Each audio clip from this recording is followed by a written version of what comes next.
Ready to make a real impact every day? Join the Active Day Home Care team and help clients maintain their independence in the comfort of their own homes. Make a difference in someone's life as you provide essential daily assistance and protect their health and happiness. Earn up to $20 an hour and enjoy additional perks like optional daily pay, 401k, paid time off, ongoing educational training, and more. Join a team that values care, compassion, and your professional growth. Visit activeday.com to apply. Hi, I'm Richard Karn, and you may have seen me on TV talking about the world's #1 expandable garden hose. Well, the brand new Pocket Hose Copperhead with Pocket Pivot is here, and it's a total game changer. Old-fashioned hoses get kinks and creases at the spigot, but the Copperhead's Pocket Pivot swivels 360 degrees for full water flow and freedom to water with ease all around your home. When you're all done, this rust-proof anti-burst hose shrinks back down to pocket size for effortless handling and tidy storage. Plus, your super light and ultra-durable Pocket Hose Copperhead is backed with a 10-year warranty. What could be better than that? I'll tell you what, an exciting radio-exclusive offer just for you. For a limited time, you can get a free Pocket Pivot and their 10-pattern sprayer with the purchase of any size Copperhead hose. Just text WATER to 64,000. That's WATER to 64,000 for your 2 free gifts with purchase. WATER to 64,000. By texting 64,000, you agree to receive recurring automated marketing messages from Pocket Hose. Message and data rates may apply. No purchase required. Terms apply. Available at pockethose.com/terms. Stop right there. Yeah, you. If you like all things entertainment, current events, or Hollywood, then look no further. Creator to Creators, hosted by director Meosha of Horror Noir, interviews filmmakers and creatives from around the world. Join in on the fun, guest celebrities, and informative information to have as a creator. Hit subscribe and stay connected to Creator to Creators. Hey guys, welcome to another episode of Creators to Creators today. Today, we have a special guest. It's Marc, Cartwright. Welcome to the show, my friend. Hello, how are you? I'm great. I'm fantastic. I'm glad I can finally talk to you. I know, yeah. It's been when we've just always been in and out of with the meetings of the group that we're in and stuff like that. So yeah. It's nice to just have our one-on-one conversation. Definitely. And I've always wanted to. It's just I don't know, time. And then it's it's crazy. But thank you again. So I love to open this show up or this conversation up basically asking where are you from? How was your childhood? What was that like? So what was my childhood like? It was good. It's I'm from New York. So I grew up I was born in New Jersey, grew up on Long Island, and also lived in Manhattan. And it was I would do my summers with my grandparents, my winters in school with my mother. And it was we had a lot of love in the family and stuff like that, And I've just, moved to Los Angeles about 20 years ago. It's been a while. Wow. But yeah, now I'm here I am. So I'm curious, what did you growing up? Was there some type of something that kind of moved you in that direction that pushed your passion that way? When did you discover that? How old were you? Or towards film, you mean? Or yeah. I mean, I've always had a love for film, and I've always just liked film, but, back, especially when I was a kid, it was shot on film. It was extremely expensive and there was really no, I didn't know how to do it, being from Long Island and there was no filmmakers around me. I didn't know how to do it in a way that, unless, without millions and millions of dollars. So it's I went into photography as it sort of appeased that desire a little bit to sort of make these little split second films with photos. And I think I've always been interested in it. I went into acting and quickly realized that I liked being behind the camera more. But oh my God, you look amazing. Holy Thank crap. You. Thank what? You. Thank you. I appreciate that. I'm surprised you never kind of went down that path of modeling, but what made you say nah, this is not for me? I mean, I did. I did. I worked and, I did a lot of commercials, especially when I was in college. I sort of did commercials to pay for things and cool. did print work and stuff like that to get myself through college because I hated working for people. And don't we all? cannot stand working for other people. I like working with other people, but not for other people. Right. Totally understand that. So yeah, so I did that as supplement. And then, I would be on set and I would just always be really into what was happening with the producers and the creatives. And not that I'm a control freak, but I like that kind of, I wanted that control. I wanted that creative input in the projects. And obviously as the actor, you can only go but so far. And and then I just came here and then I started doing photography and then started taking I thought I was going to do cinematography. I was like, okay, yes. Still images move easily to moving images. Mm-hmm. But then we had to take a producing class and then everything was really broken down. What's what in the industry. And I just really fell in love with directing. I was like, that really sums up kind of, everything that I am and everything that I want to do. Mm-hmm. It just really made sense within the umbrella of the director. So definitely. I mean, I can't imagine, so I'm curious. So you just buy a camera or did you just like do research after like, you're like, this is going to be the one I want. Right. Like there's so much that goes into photography. Like, yeah, you have to know what kind of look you want, what's going to be the best look, like lighting, exposure, all of that. Like, was that something that you kind of looked on YouTube or like other things to seek or you just kind of went for it? I kind of went for it. I mean, well, like you said, like there are a lot of crossovers with photography and especially cinematography. Yeah, and, as a photographer, I had a lot of equipment, and I had things to play around with. I'd been playing with lighting for obviously a long time, and the cameras that I was buying all had shooting capability. So I just, and it started because like a friend of mine, Baker Chase Powell, who's like in a lot of my stuff now, he was doing a web series, and I just like, I was like, can I try shooting an episode? Because I was like, they were doing it, it was fine, but I was like, oh, let me try my spin on it. And he let me do it, and we wound up working really well together. And so I was like, okay, this is it. It's sort of cemented for me that I really did like doing it. Very cool. I'm curious. I can't imagine. Have you ever, as a like in photography, have you had any like super bad experiences where you're like, oh wow, well that was like, I'm sure you get tough clients. Not everyone's always. Not everyone's great. I mean, I've been very, very lucky. Like that's there great. Was this, I would say there's two that stick out in my mind.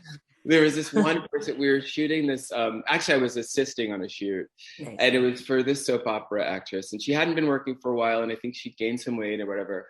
And she was just I don't think she wanted to photograph, and I think it was just kind of the thing where, and I'm really glad that I wasn't the head photographer on it.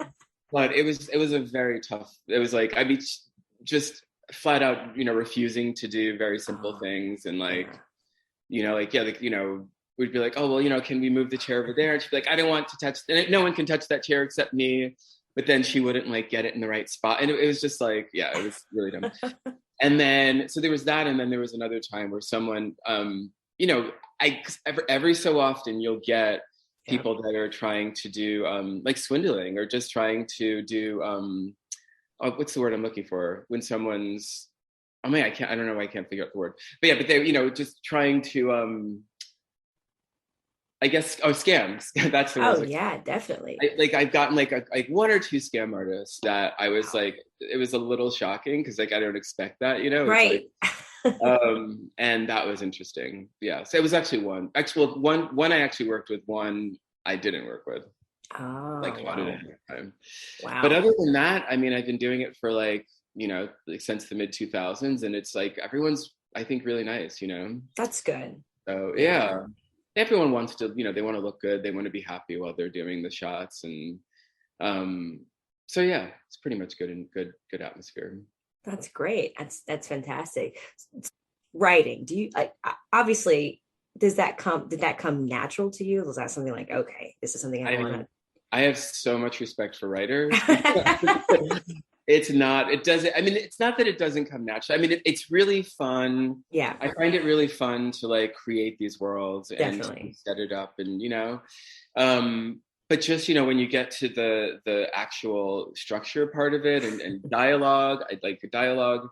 I like, what I like to do is I like to sort of write everything out, like what I want to happen. And I get very detailed with my outlines. I'll do like I'm working on a feature now. I'm like 45, 50 page outline. Nice. Just to sort of like figure out where I want it to go.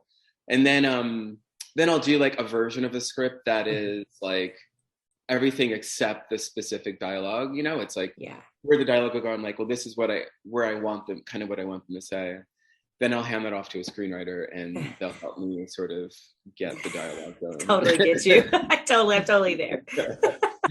Yeah, it's hard. it's totally, I totally agree. I think I have a major respect for actually the last podcast he's an award-winning writer, and I was just like blown away of his process. I was just like, how do you guys like, I mean, I have ideas, but translating to paper, it's like I sometimes I'm just like, like I said, the format, figuring out like how that works. And then I'm actually writing right now a comedy, like kind of like a Key and Peele meets Atlanta meets The Office, kind of mushed together. A little, I got hired to do like these like it's a few episodes. He's a comedian, and I'm not really funny. I think I'm funny in real life, but like, like making up things. I'm like, I don't know if this is funny, but it's great that he's a comedian. So it's like, we kind of play off each other. You can bounce off each other, right? So you do mostly horror related stuff then, or are you? Yes, I mainly do that, but it's funny, like, he's a good friend of mine, and he was like, hey, at first we were talking, and he was like, I have these ideas about cancel culture kind of thing, about like what you can't say, what you can say. And I'm just like, dude, I'm like totally there. I was thinking of like doing something that way, but like put like a horror spin on it. But oh, that's cool. So everything kind of pointed that I was like, yeah, let's do it, but comedy is not my strong suit at all. It's like a different, I mean, it's funny, I mean, like, it's with horror, so I guess like horror and comedy sort of have that, they're kind of both commentaries on, I think, human psychology, and sort of just like it sort of plays into a sort of exaggerated version of reality kind of thing, and it's, so they share that, but it's like, they sort of go in different directions, but then you kind of need to use kind of elements of each in each other's, like when even like a film like Bridesmaids, some of those situations were like terrible, like horrific in terms of like, oh my gosh, I'm glad that's not happening to me. Right. But it's like, but a funny way, and then in horror, it's like, I think sometimes to balance out the fear, I think you get a nicer roller coaster when you have like some moments that are a little bit lighter. Definitely. So usually for it's harder. Absolutely.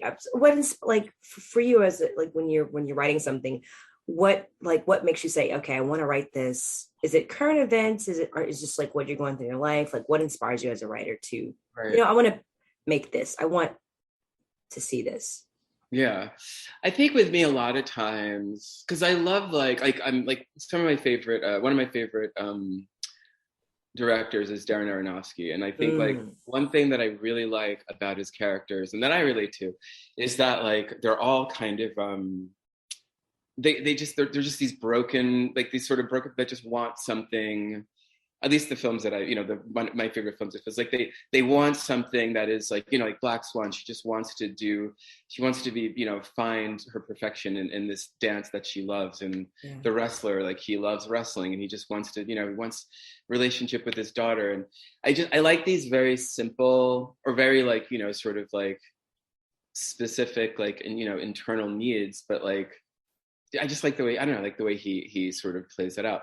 So with me, it's like, I tend to like characters like that too, like people that maybe are normally misunderstood, that maybe are a little bit in the shadows, but just like they want real things like everyone else does, So when I just think of stories, I guess I just like, I don't know, I guess I just think in something just like, it sparks, like for instance, with We Die Alone, one of my last ones, which was about relationships. And I was just talking to single people about relationships and why they didn't work, and just watching people and how they kind of kept themselves single and our defense mechanisms and stuff like that. And, it's so interesting. I find it so fascinating. And, so it just sort of developed from there. I love that. And it's do you feel like as a creator, just whether it's writing, directing, anything, do you feel like you have like a responsibility to like a message? Like, I was watching something on, like, Denzel was on some interview recently, right? And he was talking about, like, every role there was an intention, like there was a reason why he took it, because he wants to kind of talk about, every character had like kind of like a redeeming kind of factor, like everyone can make it out or something like that. But do you feel like you have that as a creator? Do you feel like you have responsibility? I mean, I think I wouldn't necessarily call it a responsibility. I think that in my life, there's things I'm wanting to work through and talk about, and and just like, within myself, things that I know are, if I am thinking it, other people must be thinking it or feeling it, and or just observations that I find interesting that I want to discuss, or that I want to explore. So it's like, I don't know if it's necessarily, because I know there are those filmmakers who are like, I need to change the world and do, change X, Y, or Z about it. But I think with me, it's more like just sort of observational and being like, oh, that's interesting about humans, psychology, which is what interests me. And then, how people deal with that. So yeah, but do I feel a responsibility? No, I mean, I do it sort of because I love it and hopefully people relate, kind of thing.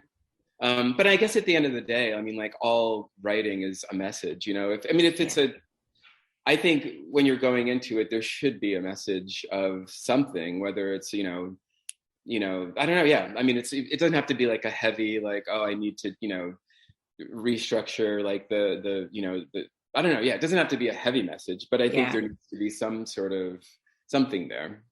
Definitely. I like that. Yeah. I like that a lot. I kind of find myself sometimes, it's like that Jordan Peele thing of when I watch something Jordan Peele has, I'm like, man, I really enjoyed that, but man, I learned something new. That was like unexpectedly learned. I want to like he's entertaining us, but it's like, oh, I'm also taking away something that is very interesting. Like, but it's just clever how he kind of, I don't know, molds it into his like. Which I think when it's done well is great. I think sometimes in filmmaking nowadays, I feel people, the message is all they're going for, and then sometimes the story gets lost, and it's like, they're so tangled up in trying to be smart or trying to be, like trying to get that Sundance film that they're forgetting about entertainment, and they're forgetting about, and I find that they're not then creative, like, they're not taking the creativity and the fun that in filmmaking and sort of using the message, like combining the two. And it's hard to do, especially if you're passionate about something and there's lots you want to say, and it's like trying to get that into a streamlined story that's both entertaining and, like I said, makes you change. It sort of like gives you a new perspective on things. It's definitely a challenging thing, but when it's done, it's done great. Like, I love that. Like, like Get Out, I thought was really fun, because for that reason, I was entertained by it. Yeah.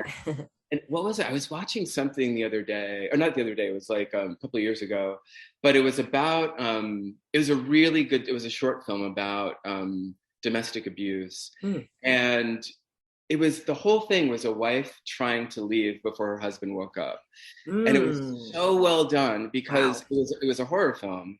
And the entire time you were just like you were at the edge of your seat, like needing her to get out. Yeah. But at the same time, and if it sounds right, it wasn't like she was abused and needs to get out, but like you got it and you got perspective and you're like, oh, like actually, and how things weren't okay. And the excitement came from like, I don't know, it was very well done, very, very much of a message, but didn't hit you over the head with it while hitting you over the head with it. Gotcha. I love when someone can do that, when it's like I always say, a lot of my friends always say, like, they who know me, I'm like, I don't want to ever see another like 12 Years a Slave kind of movie. Right. I don't want to make those kind of films. Like, that's just not me, because I feel like there's so many other stories that we could tell. So many other stories. You know what I mean? There's so many other stories. It's like, I don't want to be reminded of the struggle, or in order for, I think as creators, we can push the movement forward, or like, let's do something different. Let's look at it as a different way. And like, let's push it to positive imagery versus I feel like even in Oscars, like the world, like, you know, it's rare to find a film that, you know, like you got Moonlight, great, fantastic film, but it was very, it's a very sad film, you know, and then you have 12 Years a Slave, which won as well, Lupita, which I'm not saying it's not a good movie. Right. It's just wrapped in, like, it's almost like we're glorified in our sadness. And so you matter when it's sad. It's like, it's not all the stories that we have. So that's why I kind of stay away. Right. Well, I mean, I think just like with that, there's sort of this, like, I mean, like, how to say it? It's like there is sort of it's like a glorification of sadness. It's like sort of like this box that's been put on, especially like marginalized groups, like where it's like this expectation that it's like that everyone has been sad, and like everyone's not been, there's been no joy in existing, you know? And it's like, no, that's like not everyone. Sure, those things existed, those things happened. And we definitely have to respect and honor that, you know, that there's a history of whatever, but there's also a lot of really great people and experiences and things that occurred. And it's like, I feel like sometimes in Hollywood, there's not as much, it's not as profitable to talk about that as it is to talk about it's like you know, it's almost like you know, pat on the, look at me, I'm showing that I'm showing you the struggle, and, you know, don't cancel me, like, you know, buy my product. Right. Versus, like, you know, like even sometimes with like film festivals, it's like you watch and like, I was like, no, like I want happier stories, you know? And it's like, when they'll only pick, there's a certain kind of story that they want from marginalized character, you know, people or minorities or whatever, you know? And it's so like, true. Yeah. And it's like, but not everyone has had that experience. And I like, let's move on and start to show some of the many experiences that, you know, any culture has, you know, there's good and bad and everything. Exactly. And I feel like that's the thing that I'm trying to figure out. Like you said, film festivals, it's definitely something. I mean, I did a few film festival runs, like last year I did a lot. No, the year before, sorry, 2019. And the films that I did see, it was just like, whoa, you know what I mean? It's like, I'm not saying they were horrible. It's just like you said, it was wrapped in all this, like, maybe it was like one pretty cool one, and there's like all the rest sad, and then there's like mine that's completely like psychological thriller, and you're just like, all right. And I'm thinking, why was it that chosen? Not saying it's not good, it's just like I want to see more good. There's a lot of bad going on in the world, right? So let's put cool things out that's I don't know. Well, I think like most, like, you know, like, I mean, there should be a mixture of experiences. And I mean, to me, especially like with like, you know, now the whole diversity thing's a big thing. It's like, but I think like truly make it diverse with experiences, like not just the bad. Cause I mean, honestly, like me and my family, very good experience just in life in America, you know, whatever. Definitely. So it's like, if I'm telling my story, it's not going to have this sad, you know, sort of oppressed sort of undertone or something. No, it's not, because that wasn't me growing up, and I've, you know, I know that's not what I was raised with. That's not the experience I had. You know, it's like you know, I grew up on Eastern Long Island, which is a very conservative, but I didn't feel this like oppression and oh my gosh, you know, I have to watch out for who I am, and it doesn't. And like I said, it exists. You know, obviously we can't deny that you know, that there are experiences, and definitely those experiences need to be heard. But I think sort of the other ones showing, and also too, I think like when you do that, because if you're constantly victimizing someone, then how do they ever feel that how do they feel empowered to make advances in their own life if they're constantly think that someone's running to them to stop them? Right. You know, when you sort of move back from that a little bit and you see it, you show people possibility and like the history of what has happened and it's a totally like, it's just you really give someone permission. You open the gates a little bit more for them to experience life. 100%. And that's exactly what I feel as a creator. Like I same. I feel the same. Yeah. But I kind of get flack from it sometimes. I feel like what I mean responsibility is like a lot of I don't know if you know, my peers, sometimes my own people, you know, they'll say, not all of them, but I've gotten a few that are like, hey, you know, you got to talk about this. And, you know, it's just like, I thought as a creator, we were free to express whatever we want to create. Exactly. Right. You know, I definitely don't. I mean, I don't really prescribe to that way of thinking because it's like, because that's the thing. It's like, and I think I'm not it's like, it's not a monolithic sort of like, everyone's not the same. Everyone, like I said, everyone hasn't had the same. And it's like, I know that it's very popular. It's a push, but I feel like it's all a part of that same system of like, oh, because you're a minority, you're supposed to feel this way. Right. And you're supposed to do that. But to me, that's just as like oppressive as someone that's like doing, you know, whatever the other stuff, you know, it's like, I'm like, why don't you, like let people create what they want to create and what they feel.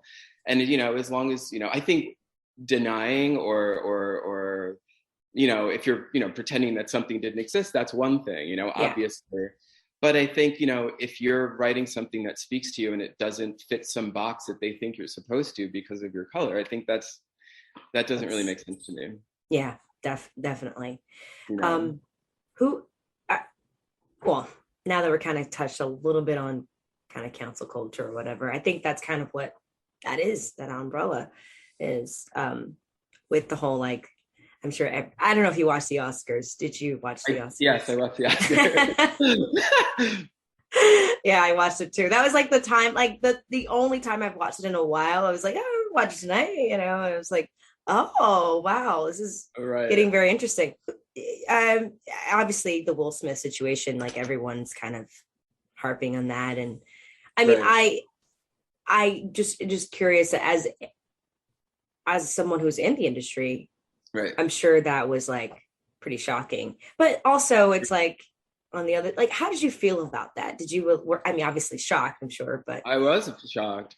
I mean, at first I thought it was a gag because, you know, the Oscars, they've been having some issues with their ratings. So I was like, you know, at first I thought it was a gag. And then I was like, oh, well, maybe it's serious. I mean, you know, anytime a human being, I'm not a violence person, you know, anytime someone hits someone, I don't care what it is. I don't agree with it. You know, I didn't think it was necessary. If they had an issue, deal with it outside. And also I think the Oscars, even though, you know, it's having its issues, whatever, like I said, ratings and sort of like, but it's like, it's still an industry. It's still something that, I mean, if you're going to be there, if you're going to accept the award, you need to respect the organization. Definitely. And to sit there and scream profanities and like, and in front of, I don't know, just people watching. It's like, it just, I think he had a moment. I think it was a breakdown. I think that there's some like emotional, I think there's a lot of emotional stuff that's going on. I don't know them personally, you know, but I think that it was like, I mean, I don't believe that Will Smith is kind of, you know, person, you know, I don't think he's like I don't know him. Like I said, I don't see him as this violent person. His public, you know, sort of persona has not been that. Who knows? I don't know what he does in private, but, you know, I thought it was a little disappointing, I think, you know, for that. Yeah, definitely. I think the only thing I was thinking was like, I mean, I was obviously, like you said, definitely a meltdown because no one just does that. I mean, he's never, and then on the same night, ironically, he gets he wins an Oscar. I don't think they should have given. I think they should have, like, for that award, they should have maybe give it to him later or something, or something like that, or just like stop that for whatever, just stopping that category or whatever if they needed to. I mean, I know it's all in the moment, and it's hard to do that when you're on live TV and stuff, but right. I'm sure they could have figured. And I mean, I think it's a very layered process. I don't necessarily agree with. I don't know. I think it was a very layered. I think that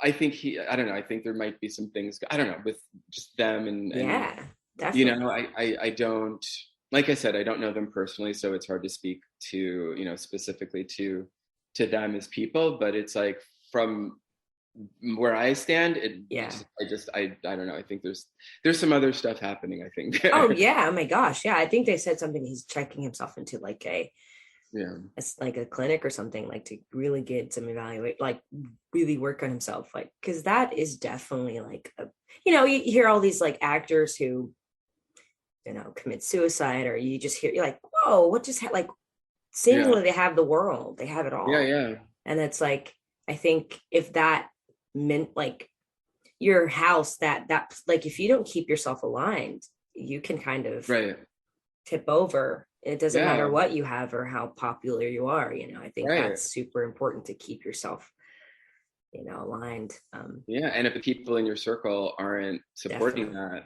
then, and that's the thing, I don't know that he has the support that, for someone that is going through some things, and just the public events that are revealed, just in terms of just through their history, it just, I don't know, just, it seems a little, I felt, in a way, like, bad. I mean, I don't like what he did. I felt bad for him as a person because he does feel broken. Yeah. So, and it's like that can never, obviously he didn't handle it very well in that moment, but it's like, But but the violent thing, it's like, I think no matter what caused it, I think you have to face the consequences for that.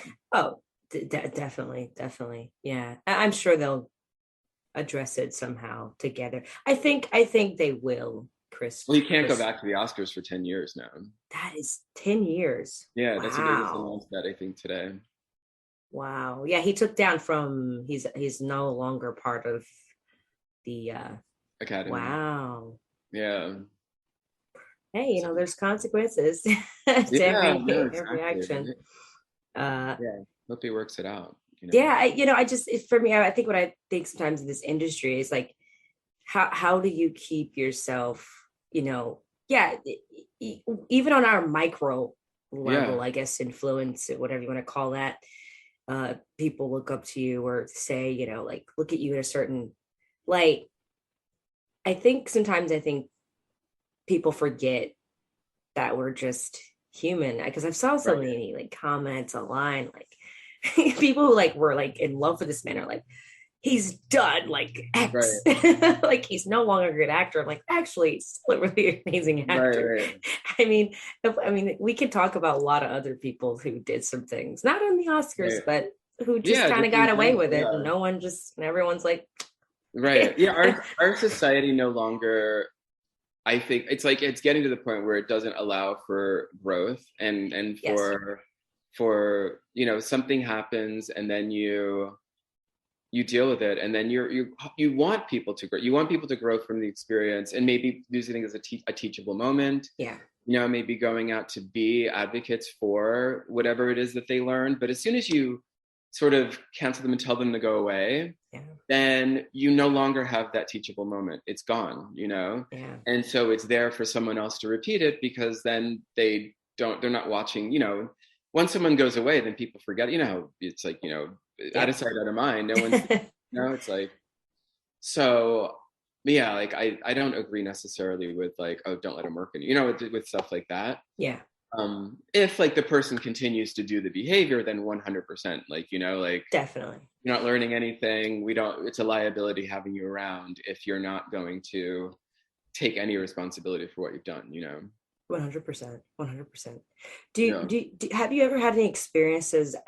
Because I talk to a lot of women actors and filmmakers. They've had their like experiences with certain things, in the industry, or that the industry kind of brings, have you had any like really, well, I don't know how it is for men, but I've had experiences where I had to walk away from a few jobs that were just, I was like, no, like I can't compromise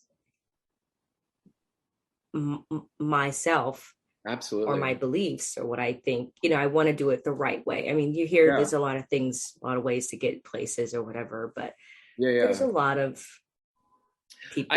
I do, especially for women. Like I'm shocked, especially if I'm, with my female friends or whatever, and just to see how or hear their experiences.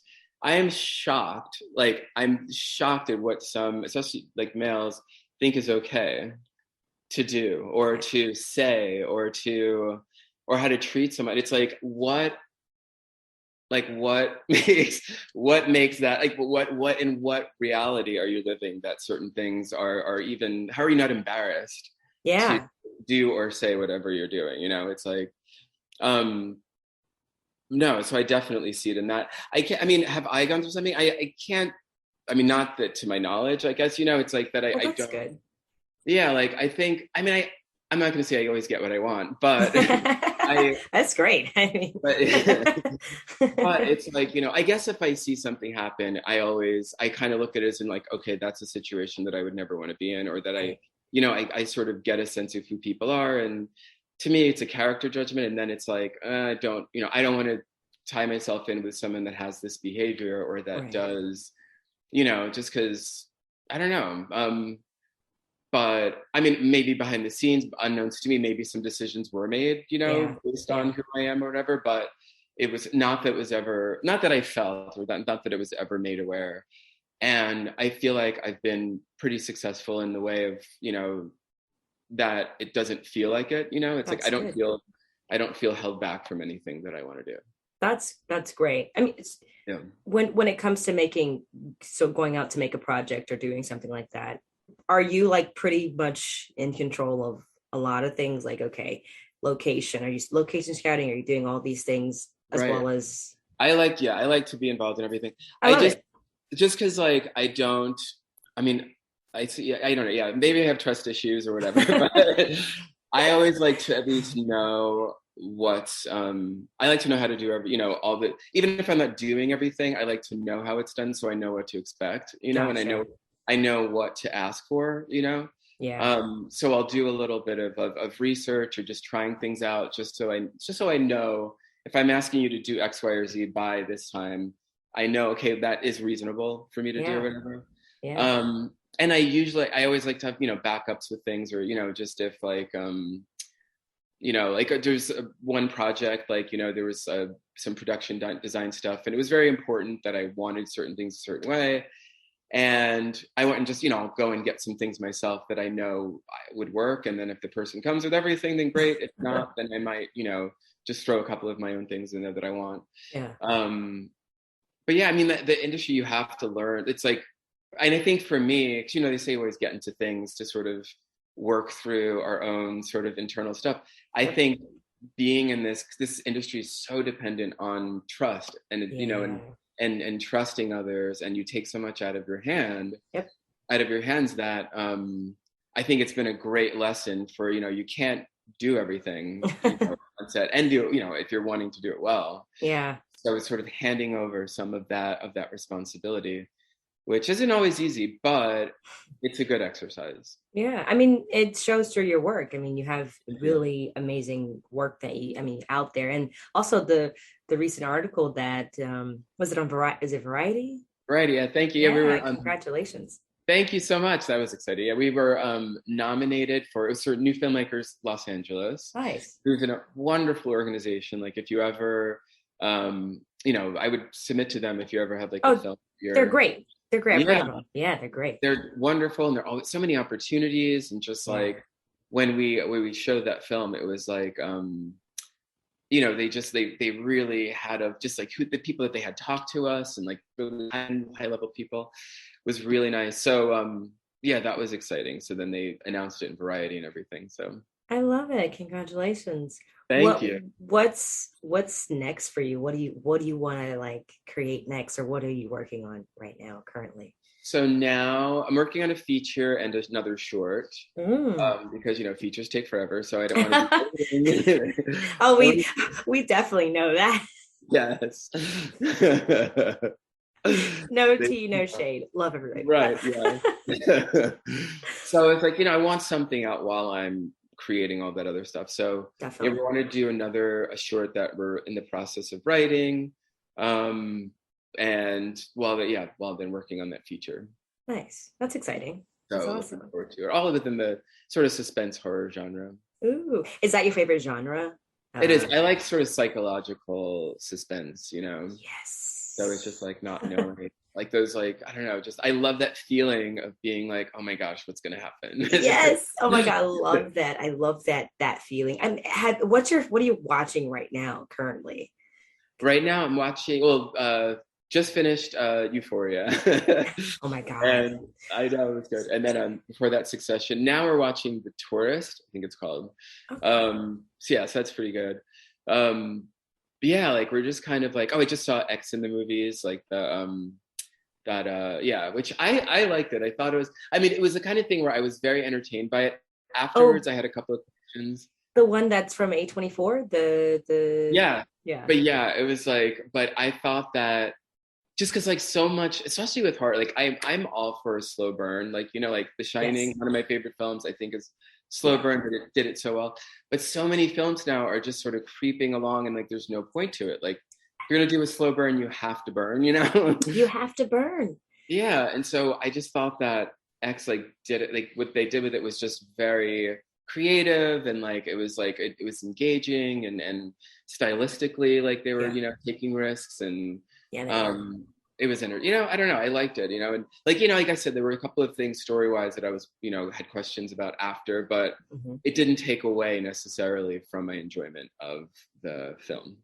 The avid movie watchers are not on that level of right. I even asked people about Get Out, and they were like, I didn't get it. I was like, my mind was blown. I mean, I watched it like 10 times to just like, because I miss things.